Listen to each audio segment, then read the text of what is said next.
Good morning dear students. आज आप पढ़ेंगे समास। समास को इंग्लिश में कंपाउंड कहते हैं। क्या कहते हैं? कंपाउंड। तो देखिए समास क्या है। समास का शाब्दिक अर्थ। समास का शाब्दिक अर्थ है छोटा या संक्षिप्त करना। समास का शाब्दिक अर्थ क्या है? छोटा या संक्षिप्त करना। संक्षिप्त का मतलब ही है छोटा करना। ठीक है, किसी बड़े वाक्य को कम शब्दों में कहना अथवा अपनी बात को कम से कम शब्दों में प्रकट करना या कहना, समझाना। ठीक है, इसे हम समास कहते हैं। या जब दो या दो से अधिक शब्द मिलकर एक नया शब्द बनाते हैं तो इस प्रक्रिया को भी हम समास कहते हैं। जब दो या दो से अधिक शब्द बन जाते हैं तो फिर वो एक वाक्य हो जाता है, और एक वाक्य को सिर्फ एक शब्द में कहना, एक शब्द में ही समझाना, उसी को हम समास कहते हैं। समझ में आया?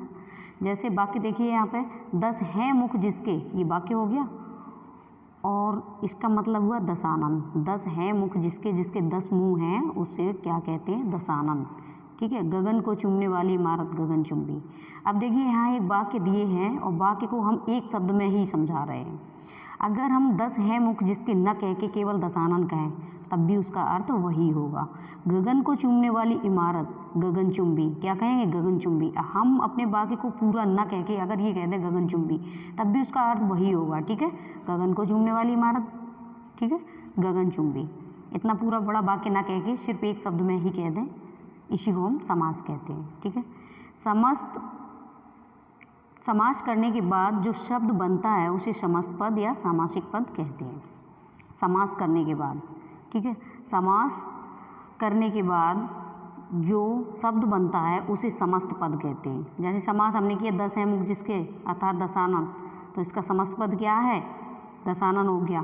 सामासिक पद कहते, समस्त पद या सामासिक पद कहते हैं। जैसे दशानन, आराम कुर्सी, गगनचुंबी, तिरंगा। ठीक है, ये क्या हैं? आपके समस्त पद हैं। ठीक है, अब देखिए सामासिक पद।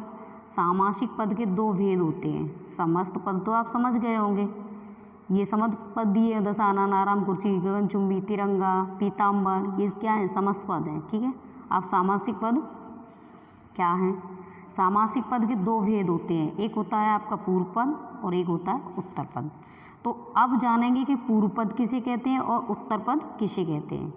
तो देखिए, सामासिक पद के पहले भाग को पूर्व पद तथा दूसरे भाग को उत्तर पद कहते हैं।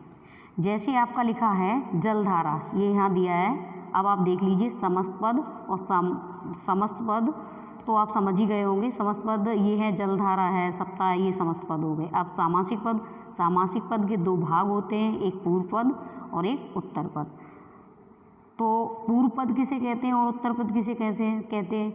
जैसे दिया है गगनचुंबी, गगनचुंबी है तो उसका पहले वाला जो गगन है, गगन जो है वो पूर्व पद हो गया, और लास्ट में चुंबी लगा है, ये उत्तर पद हो गया। ठीक है, तो अब समझ गए होंगे आप कि उत्तर पद क्या है और पूर्व पद क्या है। इसके बाद आता है समस्त पद। तो समस्त पद ये दिए हैं, इनको विग्रह करना। विग्रह करने का मतलब तोड़ना, किसी शब्द को टुकड़ों में कहना। ठीक है, जलधारा तो जल की धारा। ठीक है, इसे अगर जलधारा शब्द एक है, इसको मैंने तोड़ दिया तो क्या हो गया? जल की धारा। यही होता है समास विग्रह। ठीक है, और सप्ताह है 7 दिनों का समूह।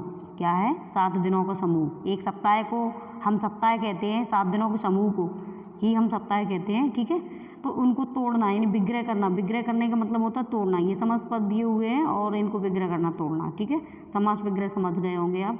अब देखिए, अभी तक आपको मैंने पढ़ाया समास और सामासिक पद और समस्त पद, और उनको विग्रह करना, समस्त पद को तोड़ना, ठीक है, टुकड़ों में कहना। और सामासिक पद भी समझ गए होंगे, उसमें दो भाग होते हैं, एक पूर्व पद होता है और दूसरा उत्तर पद होता है।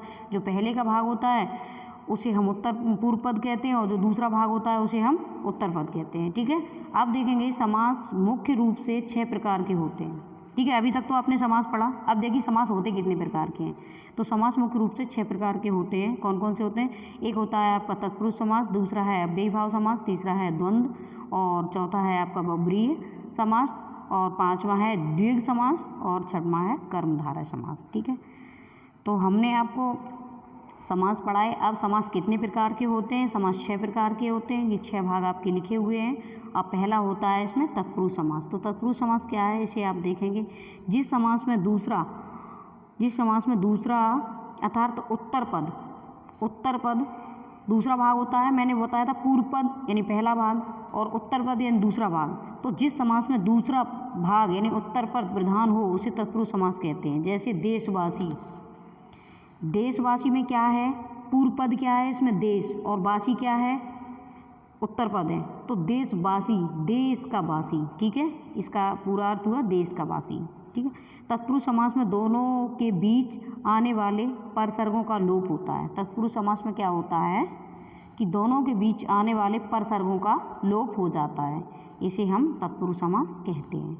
तो हमने आपको अभी तक समास पढ़ा है, समास के भाग बताए हैं और इसमें आपको एक तत्पुरुष समास मैंने समझा दिया है। नेक्स्ट हम कल देखेंगे। Okay, bye.